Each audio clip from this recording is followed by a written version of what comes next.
Hey there everybody, welcome back to the channel, or welcome if you're new. Here's the next one of my pocket knives from my grandfather's collection. This one is an interesting one. They all are interesting, but some are more interesting than others.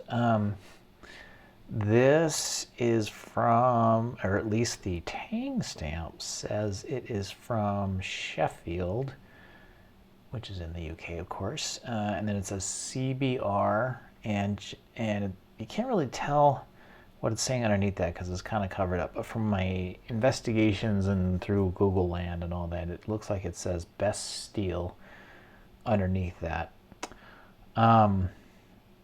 But from my investigations also, there is a bit of mystery.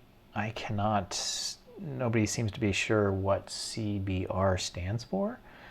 And also, just because it says Sheffield on there does not necessarily mean that this is from England. It could actually be from Germany, and they just got the steel from Sheffield.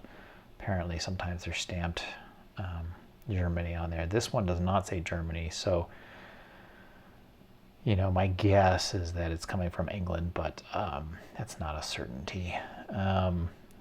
Worth $5 according to my grandfather. I'm going to take this off as I usually do. It's really stuck on there.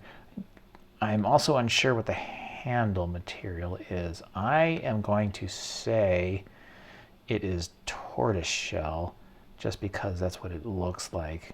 Boy, that's really stuck on there. I'll probably have to get that off later. Yeah, so I'm going to say it's tortoiseshell because it looks like tortoiseshell to me. It could be some kind of a celluloid. I'm not quite sure. It's kind of difficult for me as a lay person, not a knife person, to tell the difference. It does have cracks in there.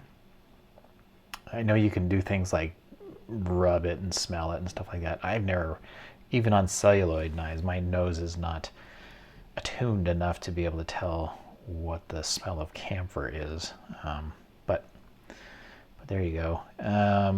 Don't know, you know, what the date of manufacture of this would be. It seems old because of what it is. It's not actually used that much.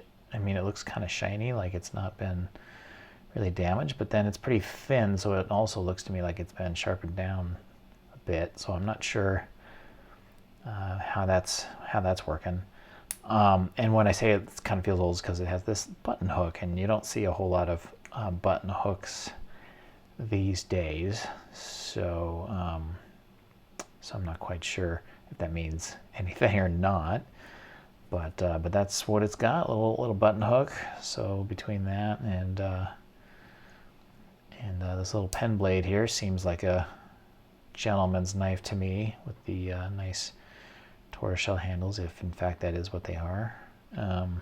So just pretty neat, bit of a mystery, a bit of an unknown on this guy, but always pretty fun and interesting making these discoveries for my grandfather's collection. So I hope you enjoyed that, and I will see you on the next one. Thanks a lot, guys. Bye for now.